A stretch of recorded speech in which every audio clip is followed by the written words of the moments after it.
2024's fight of the year just took place on another great card from Utah. Despite terrible judging and whatever the hell was leaking out of Khalil Rountree's nose, Alex Pereira defeated Khalil Rountree in a 4-round fight, beating him down in by far the best fight of Alex Pereira's career. And I really appreciated this card because after 3 pay-per-views in a row that were kind of just all stinkers, it was just great to enjoy it as a fan and be actually excited for the next fight instead of thinking what the hell happened in the fight previously. I mean, first of all, the prelims were great. I mean, we had so many great moments. Ryan Spann getting a very good guillotine choke. We saw some laughable refereeing in that Almeida Pereira fight. And one of the worst parts, though, sadly, was when Wonder Boy did get brutally knocked out, because Wonder Boy is a guy that you got to give a lot of respect for. Pretty much for 5 years straight, the UFC has put this guy against young contenders, basically just trying to use Wonder Boy to give these young guys a name. And he hangs with them every time, even if he loses. And here he was beating Joaquin Buckley. He was looking like he was going to win and gets brutally knocked out pretty much in the 3rd round. But then we got to the main card. Kayla Harrison beat Ketlin Vieira, which I think a lot of people weren't surprised about, but it was pretty close, right? Like, this fight was definitely one of the closer fights in Kayla Harrison's career. And it does make me question, you know, how good is Kayla Harrison? Of course she is good, no doubt about it. I'm not saying she's trash, but I used to think that, yeah, maybe she would beat Amanda. And now I'm not so sure. Now I'm starting to think, yeah, I think Amanda probably does beat her. Could have been an off night, but I don't know. Honestly, it just was not the most impressive performance. I'm not impressed by your performance. And things are just different when you hit UFC level competition. Kevin Holland also got injured. Not much to talk about there, but that was kind of a bummer. And I wanted to get to the Jose Aldo fight because I think this part had fans collectively just, you know, screaming at their TV screen because Jose Aldo gets matched up with Mario Bautista, which is a matchup that is just unfortunate. Once again, you know, Jose Aldo fighting a young guy. Jose doesn't really get much off of a win off Mario, if we're gonna be honest. This is like a Wonder Boy situation. They're trying to get Mario a win, you know, against Jose Aldo and make a name for himself, when we maybe could have saw Jose Aldo versus Dominic Cruz, or even Jose Aldo versus Corey Sandhagen. And this fight we saw repeatedly, pretty much over and over again. Mario Bautista, you know, just trying to, you know, press up Jose Aldo against the cage. It was a close fight. It really could have gone either way. And the judges scored it for Mario Bautista, which Dana White was not happy about. The fans weren't happy about. They were screaming, booing at him. And it was so eerily similar to that last fight Jose Aldo had in Utah, where Jose was pressed up against the cage by Merab, and a lot of people did not like Merab after that performance. Like, he was getting a ton of hate. And, you know, a lot of people are saying that something needs to be done about this stalling. And, you know, absolutely, at a certain extent, this was just kind of ridiculous. Like, even Merab did a little bit more and was genuinely trying to get takedowns. It really seemed at times just Mario was just trying to just press him against the cage, let the time run out, and win the round. Maybe I'll even make a separate video on this because genuinely, like, I just feel so bad for this guy re-signing with the UFC, and this is the treatment he gets. Like, come on. Juliana Pena and Raquel Pennington also took place in a,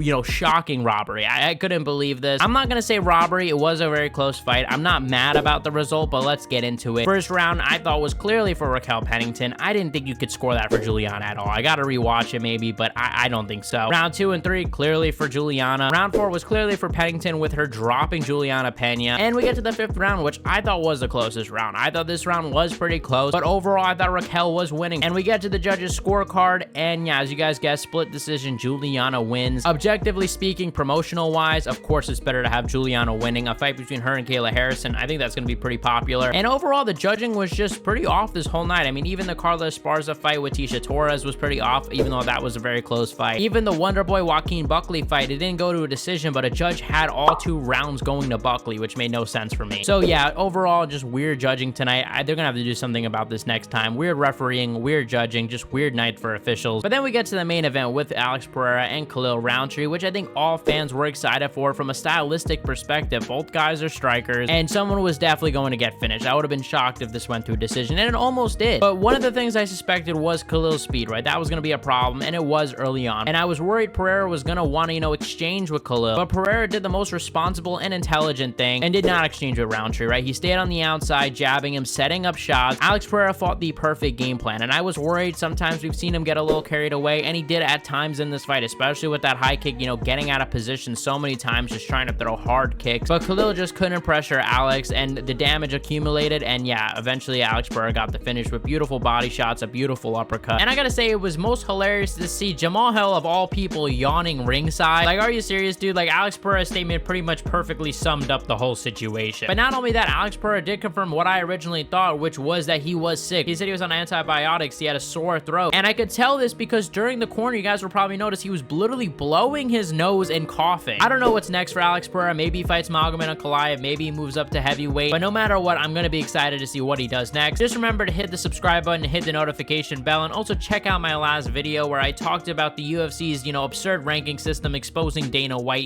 for his fault in this. Also made a video talking about the John Jones ticket prices, how insane they are. Thank you guys for watching. You guys are the best fan base in MMA. Let me know what you guys think in the comment section below, and I'll see you guys in the next one.